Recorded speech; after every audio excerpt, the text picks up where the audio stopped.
और तीनों के बीच में अगर आप हिस्ट्री में जाएंगे मणिपुर की, तो मैतीज और कुकीज के बीच में कभी भी कोई विवाद नहीं था पहले।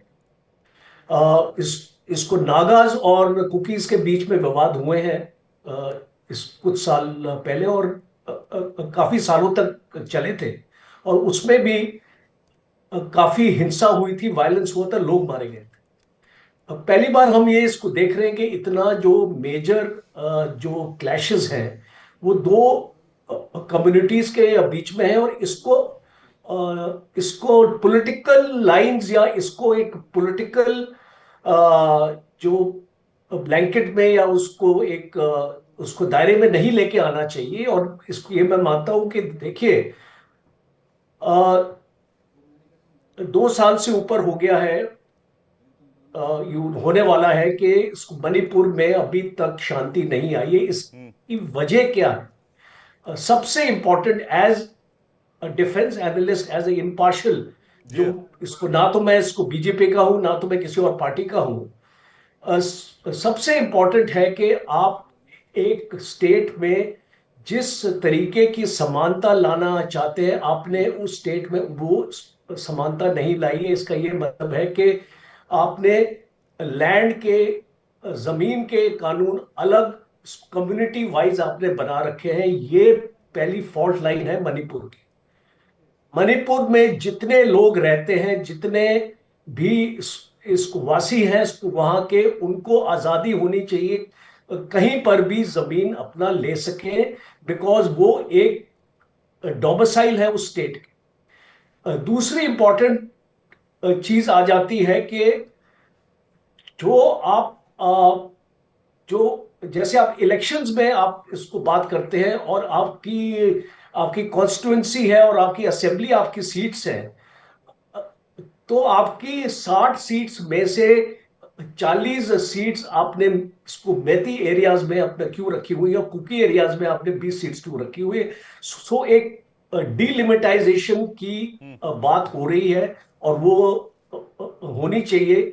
ये दो मेजर फॉल्ट लाइंस हैं इसको मणिपुर में, इसीलिए ये जो विवाद है ये बार बार आता है। तीसरी इंपॉर्टेंट चीज, हम्म। और वो है बाहर की जो ताकतें अंदर आके जो यहाँ पे माहौल खराब कर रही हैं। अब आप 398 किलोमीटर्स का आपका मणिपुर का बॉर्डर है। जी। इस म्यांमार से आपका मिजोरम में 501 किलोमीटर का आपका बॉर्डर है। आपके पूरे म्यांमार के साथ 1643 किलोमीटर्स का बॉर्डर है। ये प्रॉब्लम मणिपुर में क्यों, मिजोरम में क्यों नहीं होती है, अरुणाचल में क्यों नहीं होती है, नागालैंड में क्यों नहीं होती है, इसको आप समझने की कोशिश करें। जी। जो इस बॉर्डर के अक्रॉस है म्यांमार में, वो है चिन स्टेट। जो इसको मणिपुर के अक्रॉस है म्यांमार में, वो है चिन स्टेट। और वहां पे कुकीजो कम्युनिटी के ज्यादा लोग वहां पे इसको बसते हैं, और इसीलिए हमने ये इसको देखा है कि ये जो एफएमआर आपने रूल अपना लगाया हुआ था, और बॉर्डर पे आपकी फेंसिंग नहीं है, जी। और बॉर्डर पे आपके बॉर्डर आउटपोस्ट भी नहीं है। आपकी जो असम राइफल्स है, 46 बटालियन असम राइफल्स की आज मणिपुर में है, उसमें से 15 बटालियन ही पूरे बॉर्डर मैनेजमेंट करती है। 31 बटालियन आपकी लॉ एंड ऑर्डर और इंटरनल सिचुएशन के लिए है। और आपके बॉर्डर में इतने आपके गैप्स है। आप इस जाके अपना देखिए बांग्लादेश की तरफ, जहां पे बीएसएफ है हम्म। और वहां पे बॉर्डर आउटपोस्ट है। आज अगर मणिपुर का ये जो पूरा हमने अगर ये इसको बॉर्डर को अगर हमने सील इसको करना है इसको म्यांमार के साथ, तो हमको 470 बॉर्डर आउटपोस्ट चाहिए। इसके ऊपर एक स्टडी हो चुकी है, इसमें 32 बीएस बटालियन की आपको इसको जरूरत है आज पूरे बॉर्डर के लिए। 15 असम राइफल्स बटालियन। तो आपने एक तो अपने म्यांमार से आपके लोग अंदर आते हैं, और वो हमारी कम्युनिटीज के साथ मिल जाते हैं, बिकॉज एथनिसिटी एक है। जी। और फिर हथियार लेके आते हैं। ड्रग्स का इशू है, ड्रग्स की आपकी स्मगलिंग है, पॉपी कल्टीवेशन हो रही है हिल्स हम्म। में, उसके ऊपर कोई भी आपकी रोक नहीं लग रही। तो इस टाइप के जो इश्यूज आपको सामने आते हैं, तो एज ए चीफ मिनिस्टर हम्म। इसको बेरेन सिंह ने माफी मांगी है, आई एम सॉरी। आपकी माफी एक्सेप्टेबल नहीं है।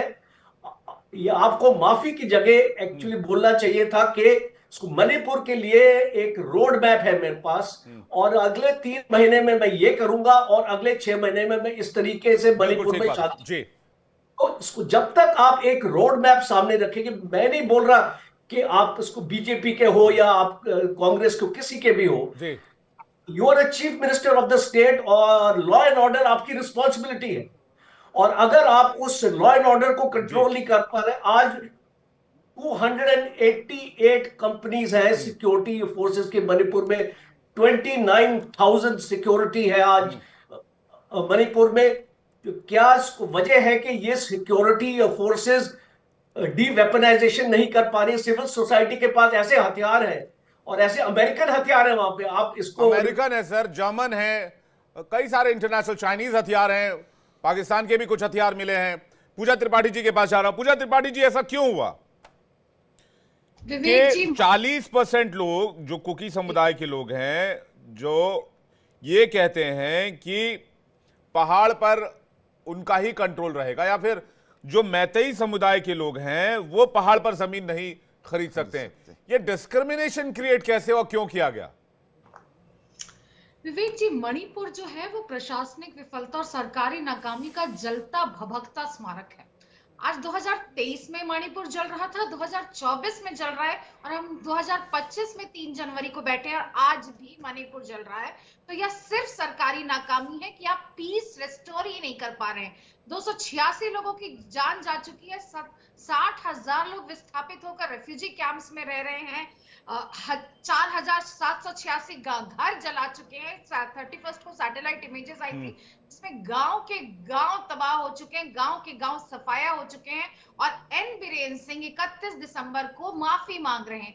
देखिए, माफी और खोखले शब्दों, 600 दिन से आपने अभी जिक्र किया कि मणिपुर जल रहा है, मणिपुर भभक रहा है, तो यह सिर्फ गृह मंत्रालय की और राज्य सरकार की नाकामी है। आप जब राज्य सरकार पे सवाल उठाते हैं, आप ये कहते हैं कि ये इंटरनल लॉ एंड ऑर्डर, जब कुछ दिन पहले आपको याद होगा कि 6 औरतें मेते समुदाय की उनका किडनैप हुआ था, और बाद में एक 6 महीने के बच्चे का तैरता हुआ शव बराक नदी में मिला था, तब कहा गया था कि law and order state government की है। पर जैसा कि अभी हमारे मेजर जनरल रिटायर्ड कोचर बता रहे थे कि जिस तरीके की रिक्वायरमेंट है बॉर्डर पोस्ट की, जिस तरीके की रिक्वायरमेंट है बटालियंस को बढ़ाने की, ये सारा एमएचए के अंडर आता है, और यह गृह मंत्रालय की नाकामी। और सबसे बड़ी बात यह है कि प्रधानमंत्री जी जब शांति की अपील करते, प्रधानमंत्री जी कपूर फैमिली से मिलते हैं, प्रधानमंत्री जी दलजीत दोसांझ से मिलते हैं, प्रधानमंत्री जी एक बार मणिपुर में शांति की अपील नहीं करते। प्रधानमंत्री जी 2022 में इलेक्शन कैंपेन के लिए गए थे, आज तक उन्होंने मणिपुर में कदम नहीं रखा है। तो ये मणिपुर का जो ये जल रहा है वो सिर्फ इसलिए है क्योंकि सरकार की नाकामी और सरकार की उदासीनता है। आप इस देश के एक राज्य को जलने दे रहे हैं और आप कुछ नहीं कर रहे। और हर तीसरे दिन आती है कि ये हिंसा होती है, एसपी ऑफिस पे होती है, इतने हथियारों का जखीरा बरामद होता है, पर सरकार कुछ नहीं करती। और एन बीरेन सिंह आके माफी मांगते हैं। हम माफी नहीं चाहिए। सबसे पहले तो आपने अभी तक मुख्यमंत्री को हटाया नहीं, दूसरी बात उन पर तो कार्यवाही होनी चाहिए हिंसा को भड़कने देने के लिए, हिंसा को आगे बढ़ने के लिए, और वो आके माफी मांग रहे हैं, वो संविधाओं से अपील कर रहे हैं। सरकार के हाथ से जिस तरीके से बात निकल गई है, पर बात यह है कि 60,000 लोग, जिसमें कितने बच्चे हैं जो 2 साल से स्कूल नहीं गए, 2 साल से घर नहीं गए। राहुल गांधी जुलाई 2024 में गए थे, 8 जुलाई 2024 को, और 2 दिन वहां पर थे। और जी पूजा जी, आपकी अकाउंटेबिलिटी क्या है? हमारी अकाउंटेबिलिटी क्या रही है? अगर आप पहले से आपने क्या दिया इस देश को? क्या आपने फेंसिंग दिया? क्या आपने बॉर्डर आउटपोस्ट दिया? क्या बॉर्डर इंफ्रास्ट्रक्चर दिया? क्या आपने इस मैटर को सॉल्व करने के लिए कोई सोल्यूशन दिया? तो क्या आपने इस प्रॉब्लम को सॉल्व करने के लिए, जिसमें कुकी समुदाय जो पहाड़ी इलाकों में रहते हैं, जहां 90% एरिया पहाड़ी है, वहां पर मैतेई समुदाय के लोग जमीन नहीं खरीद सकते? ये डिस्क्रिमिनेशन आपने नहीं दिया तो किसने दिया? पर 2017 से इनकी सरकार है, 2014 से इनकी केंद्र में सरकार है। पहली बात, एन बीरेन सिंह ये गलत क्लेम करते हैं कि फेंसिंग उनके कार्यकाल में करवाई गई। 10 किलोमीटर की फेंसिंग अप्रूव हुई थी 2010-11 में यूपीए शासनकाल में, और 2014 में जब हमने अपना शासन भारतीय जनता पार्टी को दिया था, तब 4.5 किलोमीटर की फेंसिंग हो चुकी थी बॉर्डर्स में। आप दूसरी बात नार्कोटिक्स की बात करते हैं, तो आप नार्कोटिक्स पे लगाम क्यों नहीं लगा पा रहे? तीसरी बात आप इलीगल माइग्रेंट्स की बात करते हैं। आप 398 किलोमीटर्स में आप 10 किलोमीटर और 14 किलोमीटर की बात करिए मैम। हाँ जी, मैं कह रही हूँ ये कि हास्यास्पद है। ये क्लेम करते हैं कि सारी की सारी फेंसिंग यूपीए ये 10 किलोमीटर की फेंसिंग और 14 किलोमीटर की फेंसिंग